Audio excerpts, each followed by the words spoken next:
But yeah, I think we need to be on the forefront of these design trends and contractors and the timing and inspectors. That's what we really need to go spend your time with, especially in the beginning of 2018. If you're not an expert of reading an inspection report and offering some level of advice, stop what you're doing and become an expert in inspection reports. For you to be of real value, both to the buying side and to the selling side, let's spend a lot more time on that than we do working on running comps for something over there. I mean, I really think that's an inherent value that we need to be focusing on more so than ever. And I want you to tell your story. People want to do business. They're either choosing this abstract thing or they're choosing a very individualized story. They want to know what country you're from, or where you have a second home, or where your kids go to school, or where you go to church, or what organizations you belong to. People today who are choosing to use a realtor like ours want a personalized service. If they don't want a personalized service, they use the $500 broker over there. And we shouldn't market to those people. We should just concede that. I'm going to let it go. Y'all, this tie, I can get a blue tie at Walmart, or I can pay $195 for one at Penner. I choose to pay the $195 because I want to go to Penner. I want them to offer me a glass of wine. I want to talk to them about design trends. I want them to fix my plants when they have a hole in them over there. I want them to call me when they get something in new. I want to chit-chat with them about what's going on in real estate so they can convey that to their other clients at Penner. And that's why I pay $195 for a tie versus $9.95 for a blue tie. From a distance, they look exactly the same, guys. I know that. But there's a reason that I want to go pay this $195. Our industry is not cheap anymore. They're paying a lot of money. Calculate these commissions. Calculate what people are paying. You know, even at the $500,000, we think 3% times 70% and the insurance and the taxes, and so we're really making $5,000 in that transaction. They're paying $30,000. They want to know what they're getting for their $30,000. We can't think in half of that number. We can't think at 15%, and 70% of that's $10,000. So we see a $500,000 listing as $10,000, and they see it as $30,000. What are they getting for $30,000? And what are you doing if you're representing the seller side and you're getting your $15,000? What are you doing to earn your the $15,000 over here? Because they're paying that out. And they paid it because of something, of the contract they have with you. You're having to work this side of the $15,000 in order for you to get your 10 total over here. We need to start thinking about those a little more seriously. And the numbers get much bigger. Our average listing isn't $500,000 anymore. It's more than $500,000. So you start getting to the $1 million and you start going, oh my God, now we're up to $60,000. And then you get to $75,000 and $80,000 of commissions of these $1.2 and $1.3 million houses. And it's a lot of money when they're inundated with information of someone who will do it significantly cheaper than we will. And there are plenty of them out there. And they can save the $30,000 or $40,000 or $50,000. Why would they not do that? Why would they want to go and pay more for their tie? And there's a reason. There are good, valid, justifiable reasons. But we have to be able to defend those sort of reasons about what it is that we're doing for them. Protecting the people after the sale, I mean, is a valid argument to keep them out of a lawsuit. I mean, that's going to cost more than $30,000 or $40,000 or $50,000 because it's going to be disruptive of their lives for years to come. And the higher the number, the more apt you are to be into a lawsuit later. So I need us to rethink, and you need practice being able to go over the value of realtors today. I mean, if you're not getting good at this conversation, then you're going to get left behind. You're going to get passed over by an interno or a Redfin agent someday. You're not going to like it. And it's going to happen. Someone's going to choose someone because they're cheaper. They're going to do that from time to time. You just have to decide who you're going to play with. The loyalty thing will work. The resource and the friend thing will work. But you've got to be able to promote yourself along the way. Questions about that? Okay, I want to talk a little bit more about 2018 while we have time, because I do think that we have some things. I mean, I think when I evaluate the end of 2017 and the beginning of 2018, I look at what the strengths that we have. I believe the image of Boulevard Realty is very positive into the marketplace. I think we've worked very hard to gain respect of what it is that we are. I mean, we're not ever going to be as big as Martha Turner. I'm going to concede. John Daugherty has 140 agents. Martha Turner has about 375 agents today. They're going to be bigger than we are. They do more in a quarter than we do in a year, and that's fine.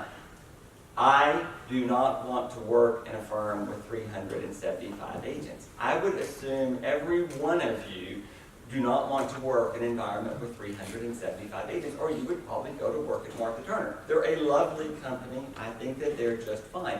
That's not the environment I want to work in. I want to work in a smaller environment where I know everyone's name and their dogs and their children and their spouses, and we can all interact with one another. And that's the corporate culture that I want to be involved with.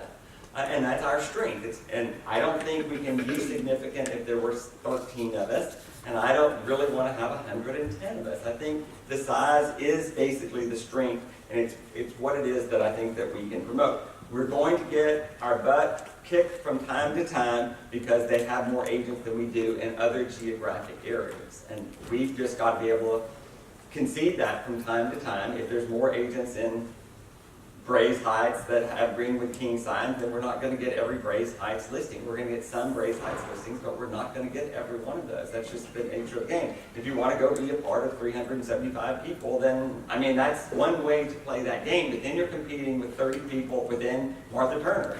So I don't even think that that's to anyone's advantage necessarily. But we have done a very good job. I have been appointed to the HRIS board, which is 5 people at the Houston Association of Realtors, which oversees the board of directors and these committees or whatever, so we'll see what that gets me. I'm not sure. I was honored to be asked. So it's me and a bunch of former chairmen of the boards over there. When I know more about what I do on that task force, I'll let you know. We have the greatest amount of staff and the ratio of staff people to agents of any other like-minded firm in the city. If you're not taking advantage of all of the staff, then you're not taking advantage of what I'm already paying for. You should be talking to Maria on a regular basis if you have a listing or a buyer. You should be talking to Frank if you ever have an inspection going on. If you're writing an offer, you should be talking to Brandon. If you want a listing, you should be talking to Aaron or Thomas or Frank on a regular basis. I mean, here are people. Rhonda is here to help fill in the gap and offer you some suggestions of training. Mary Ann is very well abreast of what's going on throughout the region of some other classes that you could be taking through title companies or other things. So, I mean, take advantage of the staff that we have. They're very committed to your success. You got to take advantage of what it is that we have over there. I have a fair amount of knowledge that I'm happy to share with you. I don't know that there's many other brokers out there that have sold $33 million in the last year, and who are available to be at your beck and call whenever you need me to. We are very community focused. We are neighborhood oriented. We are working on making Houston a better place to live so that we're well abreast of what's going on in most neighborhoods. From West Houston to Kingwood to Clear Lake, we're paying attention to what's going on in those areas. I spend very little of my time dealing with Heights issues these days. I spend a lot of other time focused on other issues. I'm in the Acres Homes Complete Communities seminar on Saturday or whatever as the real estate expert in Acres Homes over there. I'm constantly trying to deal with the near north side and the areas on the other side of 59, the areas in the east side, the areas, Meyerland. I drive to Meyerland every weekend to see what's going on over there. I think it's just the image of it. I mean, so we're trying to focus on a lot of different areas. I spent a lot of time in Memorial. I mean, look, I had Lazy Brook, I got Tiny Trails in Memorial for $2.8 million. I have Falwell for $2.85 million in Memorial. I mean, we're on the west side of town. I am showing in the Lakes of Eldridge and over there at Fry Road every Sunday. Ask Mary Ann, she's got my map going for me. Every Saturday and Sunday, I am way out the other side of the Beltway.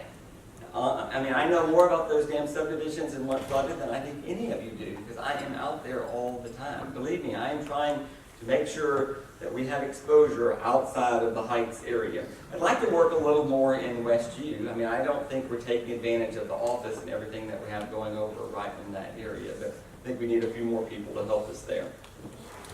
And we really do have this area of team support. We are here to help one another. This firm shares more information with one another than any other firm around that's like that. I mean, you can't imagine how cutthroat they are at these other firms and how they hate one another. And we share information. Your best friend is sitting beside you or behind you, and they're a resource to help you along the way. We have lots of strengths, a lot of things going on. I think we could up our presence in Galveston. I think we could up our presence in West U. I think we could up our presence in the suburbs. The way for that to work better is for me to have some agents that want to work in those areas. And there are things that we could do to help up our game in that field. I'm no longer, I mean, I get asked for at least $100,000 a month for support or to sponsor something. I am not going to sponsor one thing if there's not a face of an agent to be involved with that. I'm happy to give money to the Bark Gala, only if I have an agent who's going to go sit over there at the Bark Gala. I'm happy to write a check to the Westview Softball Club or the Girl Scouts of Cinco Ranch. So long as there's an agent that's the face of that, not me, then I'm willing to go and participate in those endeavors. And there's hardly any endeavor that we've been asked for that if the agent was willing to put up half, that I wouldn't put up the other half. You got to find some way to be the face of something and let me go and help us in those areas over there. And I still am amazed at the number of agents that don't take advantage of the opportunities that they have within the firm. Taking advantage of the training, taking advantage of the staff members, taking advantage of the Franks and the Marios and the Marias, and I would hope that we would do a better job of that in 2018. I think 2018 is all going to be about post-Harvey. Had a lot of flooding instances over the last few years. What's different about this one was that it really brought home the changes in climate and how it's going to impact our lives. It wasn't necessarily about the rain. I think it was very little about a hurricane. Okay? I think we happened to have a hurricane that created an environment for the climate change and the water issue to become a rainfall issue, which is going to be foremost on our mind today. It's not going to be storm surges and things, although we could have a storm surge, there could be a different hurricane. But it's just truly, when I look at the amount of rainfall that fell in all these areas of the city, okay, look at where the rain actually fell. There's nothing to say that the next time it won't be 1 mile over, okay? There was nothing magic about where it fell. It just happened to fall right there. It's not like the rising water was the overwhelming problem. The problem was water coming down this direction. And it can come down in the middle of the Heights next time or the middle of Kashmir Garden next time. You don't know where the rain incidence can be, and you certainly don't know how long it's going to be. We're blessed that it was a very short period of time. Remember, everyone was out running around on Saturday thinking everyone lost their mind over this hurricane thing, and then all of a sudden it hit. The rain could last 30 days, the tropical storms, the moisture issues, the saturation was not there this time. So it's going to create new problems that I think we just are going to focus on. We're going to focus on them, how the development code changes, how the flood maps change, how construction is going to impact, how detention is going to impact decisions and neighborhoods in the future, movements that are made at the federal level, the state level, the county level, and the local level. We're going to be on the forefront of those sort of things because they're going to impact each of these neighborhoods. We were talking with Becky yesterday. I mean, there have been houses that got a permit to redo their house, have been working on that house, and have called now for their new permit and have now gotten a letter to cease and desist, you're no longer going to be able to work. So think if you sold the house to your friend, and they hired a contractor, and they did the mucking, and they've rewired, and they've replumbed, and they polysealed, and they called for their inspection, only to be told you're no longer going to be able to invest one dime into that house, and everything you did is now worthless, and you're going to have to raise that house out of the floodplain, or you can't ever have it a house. After you've already bought it, and after you've already done $30,000, $40,000, $50,000 worth of work, they can come in and stop you from living in your house. You hear me? And only 2,000 of those letters have gone out. And believe me, I was a proponent of sending out these letters on day one, but more and more and more of these letters are going to go out. And people that have spent money remodeling a house are not going to be able to habitat that house, okay, by governmental policy. Yes, Susan? Would this be the ones that have flooded 2 and 3 and 4 times? I think that it's not the amount of times, it's the quantity of which the damage was. So if they really had 51%, now if you just had 6 inches of, it's not, they're not going to be able to do that. The city will not be able to do that. It has to be more than 51% of the damage. We do not have the cumulative rule like the city of Bel Air does, so it's not even today.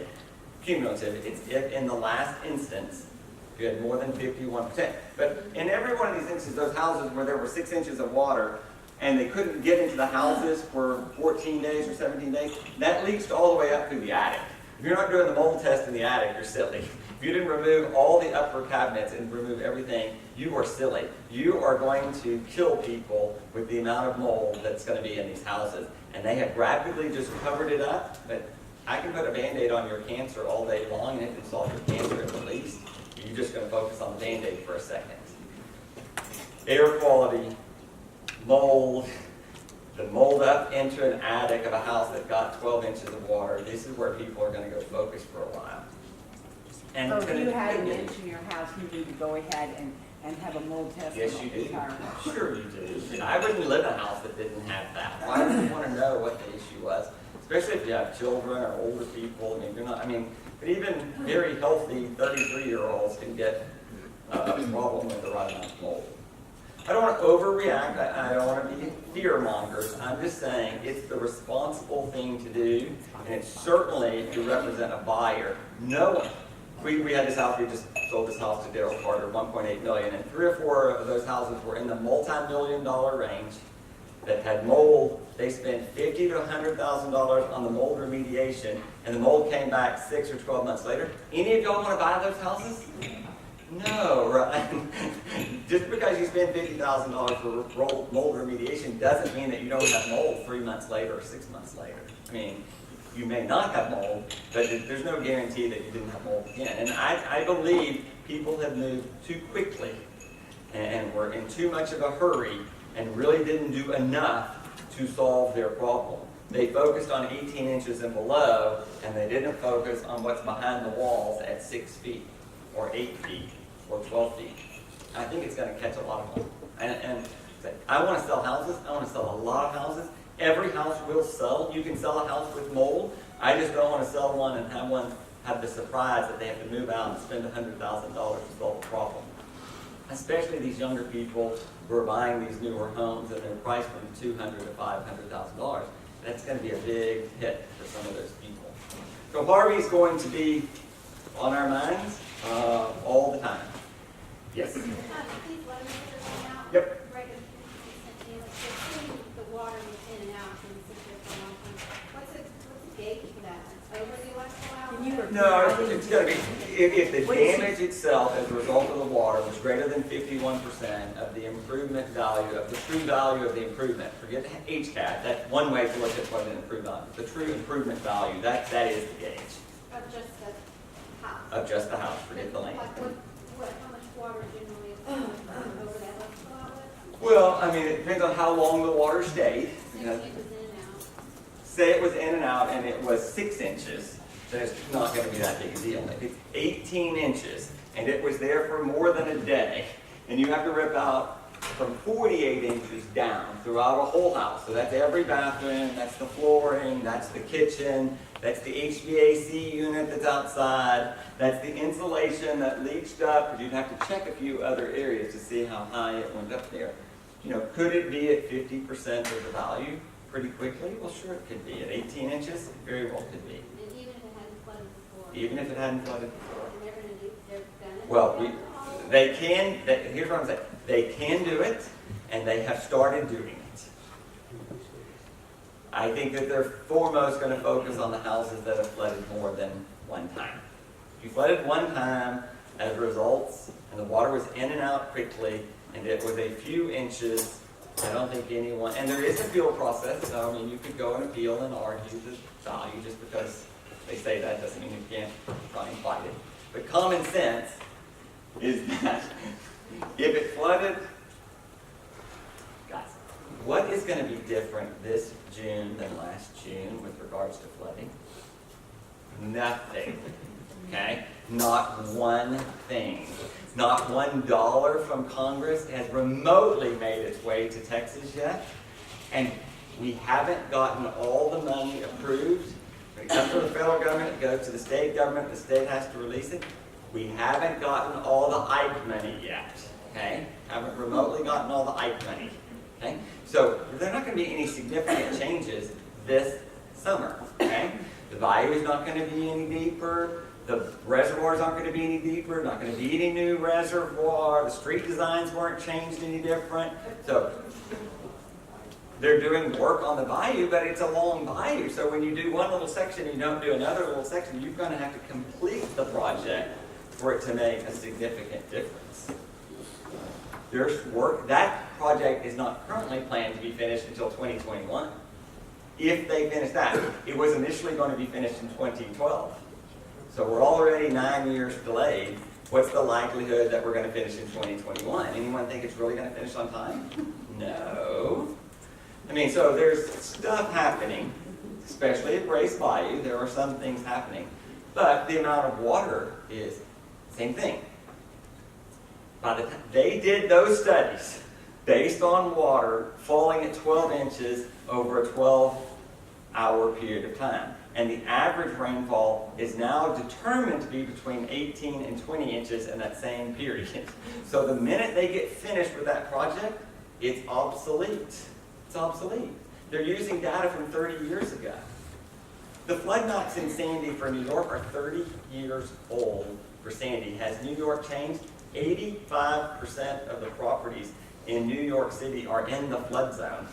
If you really use today's data, they just don't want to hear about today's data. They want to use a 30-year-old flood map in order to develop New York City because it costs more money to build out the floodplains. So the information will change, the maps will change. I'm not saying nothing can be done. I gave this quote yesterday.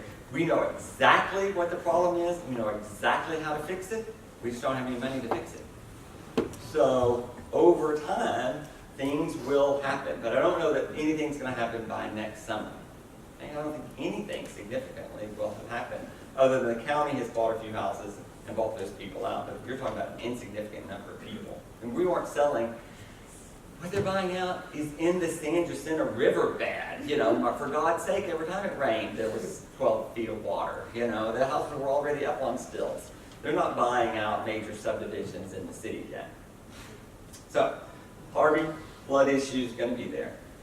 You see the same thing. We go over this map because I focus on this map. The red dots are where houses flooded, and it appears to be all over the city. There's not just one area we need to work on. There's Cypress, there's Kingwood, there's Clear Lake, there's Meyerland, there's West Houston, there's North Houston. But, I mean, let's don't kid ourselves. Houses in Brooksmith flooded. Houses in Independence Heights flooded. I mean, houses flooded all over our area that were not in a floodplain, and it had nothing to do with the bayou. Nothing to do with the bayou. Had to do with the street and the water in the street. Okay? So if they can flood on Enid Street and Tabor Street and 34th Street, then they can flood other places, right? That just happened to be where the water fell in that particular moment. It could move right on over to Cottage Street, or it could be on Portland Street. The other day, I was at the hub, and you look, this was a rainstorm, December 1st, at 4th and Harvard. The water was at the steps of the house, of the corner of the house of 4th and Harvard. Okay? There's no flooding going on. That was just a rainfall event where the water gets over the curb and into the lot by at least 16, 18 inches of a small rainfall. We're not talking about 4 days of rainfall. We're talking about a day of rainfall. We need to be more concerned about how that's working. Okay, interest rates. Interest rates, we're going to continue to focus on a little bit. They are rising, but it hasn't been significant yet, but we just need to pay attention. We need to be aware it hurts the least among us the most. Remember, they can least afford the increase. The guy at $200,000, the guy or girl at $400,000, they're the ones more concerned about these numbers than the people in the $1 million range here. So this is kind of showing when you go from 3.75 to 4 at $400,000, the increase basically there was about $47 from 3.75 to 4, and to 4 1/4, the total was about $92 a month. Okay, that's the increase. We go from 4 1/4 to 4 1/2, which is probably likely to happen by the end of the year. You're talking about a payment that went up by about $140. Okay, we're going to continue. We have this chart on Back Agent. You can go right in there and plug in the numbers, and you can plug the difference between 3.75. Today, if someone asks you the interest rate, you need to tell the people 4. Okay. And I think it will soon be 4 1/4. That's what you need to be thinking about. Could rise as high as 4 1/2 by the end of the year. That's where we're headed there. Economy is too strong. Stock market's too strong. Not to go and deal with this. Okay? So interest rates will rise. It will impact the people at the lower price point the most. Focus on jobs. Every month we're going to be talking to you about jobs. We ended up with about 40,000 jobs probably this year. What did they tell me? They projected 29, but I think they're at 40. Yeah, so they were projecting about 40,000. These are the peak years of oil, 110, 112, 117,000. We're not going to be at those levels.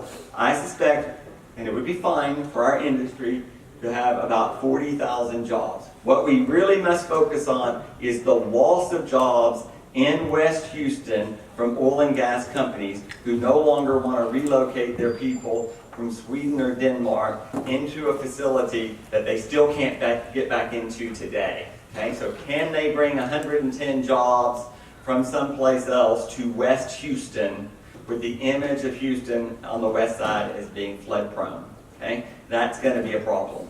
Are people really going to want to go downtown to work if they think downtown floods? Okay? I think we will add jobs. I think we added jobs last year. These jobs paid a hell of a lot of money. These jobs don't pay so much. Okay? These people buy $200 bottles of wine. These people buy $30 bottles of wine. These people buy $1.5 million houses. These people buy $745,000 houses. Okay? There's not as many $745,000 houses out there for them to choose from. They all want the $750,000 house zoned to Travis Elementary in Woodland Heights. They just don't exist that much. So, we will add jobs. I'm fairly confident that we'll add jobs. But we will monitor the job deal because I think it really impacts what's going on for the future. The biggest issue that we have has to do with supply and demand. Okay? And here is why we have a saving grace. Okay? If you studied permitting in the city of Houston of single-family houses, and we went back to 2004, we permitted about 45,000 houses in 2004 as we were gearing up, and it went down at the crash of 2005, and we still today are permitting about 28,000 houses for 2017. 2017, I want to say we're 4 over 30. About 30,000. All right, follow this number. We're still permitting then 66% of the houses that we did 14 years ago. Okay?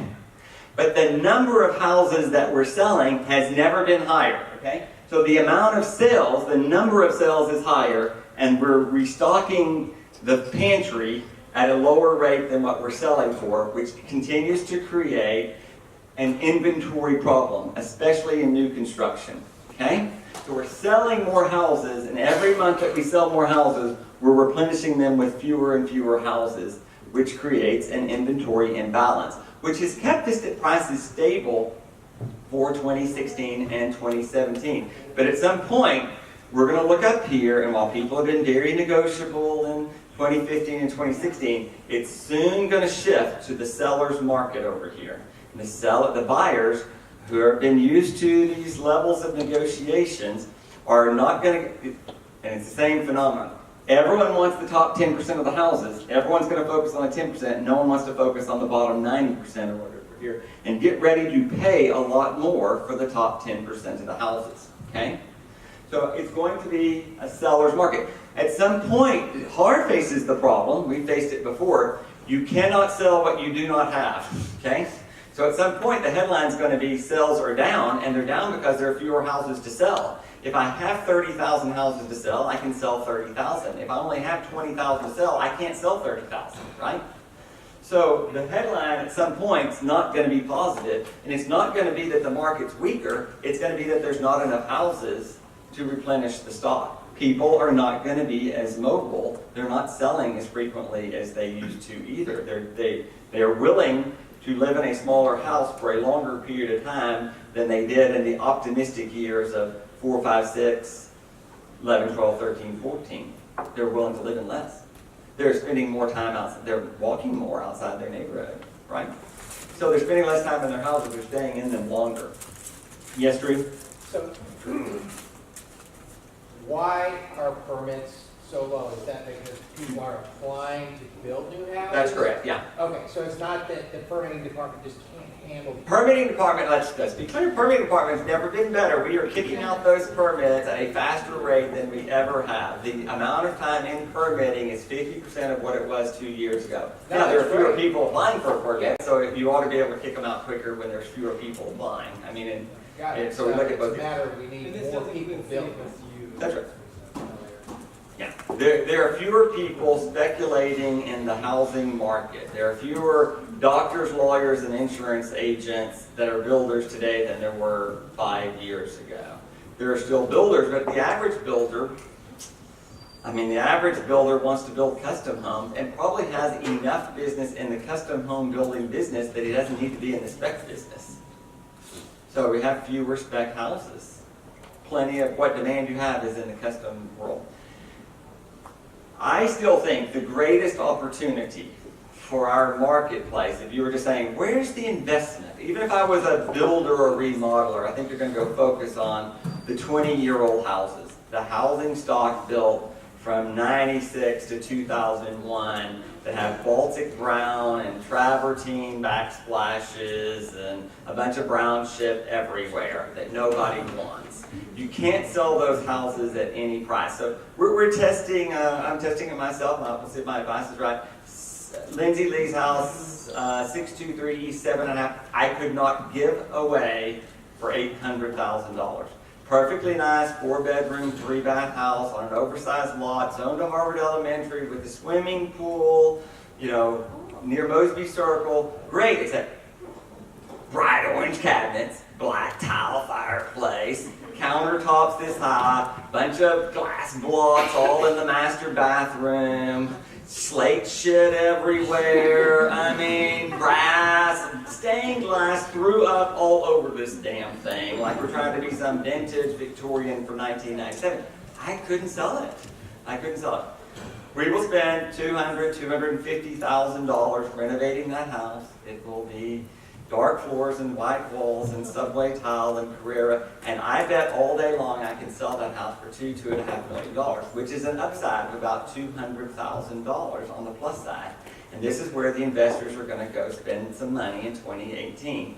Buy the 20-year-old house for $180 a foot, spend $75 a foot on it, and sell it for $335 a foot. The bones of the house are just fine. The location is amazing. The size was already quite adequate. The fence was in, the sidewalk was in, the landscaping is in. Remember, I'm just having to fix the fluff.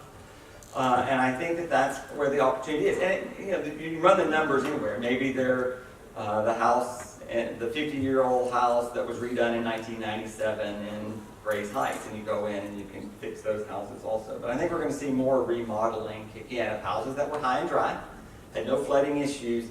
Those are the opportunities for investors, I think, to go in. Otherwise, I still think it's next to impossible to sell those houses. I think we will still see what happened. There was a fair amount of houses that went into the rental pool, A, as a result of the downturn of the economy, and B, somewhat that were absorbed by the flooding, all come on the market at some point also in late spring and the summer or whatever. And so that's a part of the housing stock. If I was a realtor who needed something to do and wanted more business, I'd go focus on those 6-month leases that went into effect September 1. I'd focus on the houses that were leased, 6 months ago that are going to come up in May and June and July. Send those owners a little letter, tell them something about the state of the market.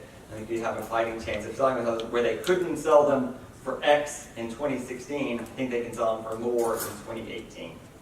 So there's some amount of opportunity there. These building codes are going to change. They are going to change, okay? Which is going to mean your remodeled house, if you have a slab house and you go do an addition, you're going to get the chance to do it 18 inches or 2 feet up above the other floodplain. The new construction is going to be higher throughout the city of Houston. It's just a function of when is that going to kick in, but it is going to kick in. The flood maps will be redone. Some areas will get out of the floodplain. A lot more areas are going to get into the floodplain. And I'd certainly focus on the 500-year floodplain a whole lot more than I focused on just the 100-year floodplain. Because the building codes are going to be determined by the 500-year floodplain, like they are in the county already. Focus on that one more than ever. Flood insurance is going up. Same thing. We'll see what the talk is.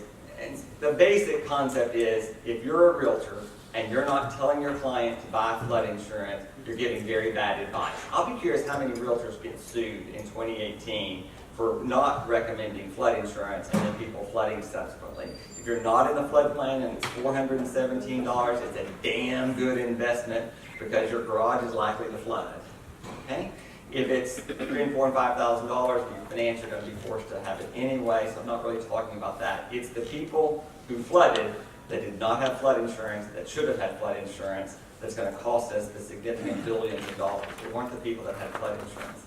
If more people contribute into the flood insurance, then it's going to get cheaper for everyone. So the basic premise is, in the city of Houston, everyone should have flood insurance. And you really almost have to justify why you wouldn't have flood insurance. Affordable housing. I mean, we mentioned it before. We're going to have to look to new areas, and we're going to have some vision, and we're going to have these lenders that are willing to loan us $30,000 or $40,000 for some of these cosmetic changes. We're going to need to focus. We'll be bringing in some of these lenders. Can't do a major remodel. I'm not talking about major things, but literally, when I moved to 515 Heights Boulevard, you rip out the purple carpet, you paint the pink walls, you change the formica to some remnant piece of granite. It's not that expensive. You go put in central air and heat and re-roof. You can do all that sort of thing for $15,000 or $20,000. We're going to have to do some of those little fluff-up houses or whatever so that the 28, the teacher, the young doctor, the policeman, they have some place to live. We're going to have to live in other areas. We will get more dense, so the battles are going to be over density and higher density in neighborhoods. And if you live in a great neighborhood, you're going to get an Ashby high-rise next to your nice neighborhood. That's where they're going to go, folks. They're not going to go in the middle of River Oaks. They're going to go on the fringe of River Oaks. They're going to go to the fringe of Westview. They're going to go to the fringe of Grays Heights. They're going to go to the fringe of the Heights. They're going to go to the fringe of Garden Oaks. That's where they're going to be. I mean, you're going to get mixed-use retail of something above it where they either rent or they own or they do some combination of both. The city is not going to be able to just go this way anymore. It's going to go this way. we're going to do a couple of things. We're going to do more tours. We're going to do a Galveston tour, and I'm going to go do that new construction tour again where we rent the bus and we go look at different foundations. We look at houses that are framed up. We study insulation. We're going to do one of those sort of things. We're going to go do a tour of all of the available high-rises. We're going to get to see the Sudol people in action. But we need to know what's going on with those buildings. So we're going to do a little day-long tour of anyone that has a vacancy. We will tie in some of the older units like 5000 Montrose or Park 5 or some of those, and then we'll tie in some of the new ones over there.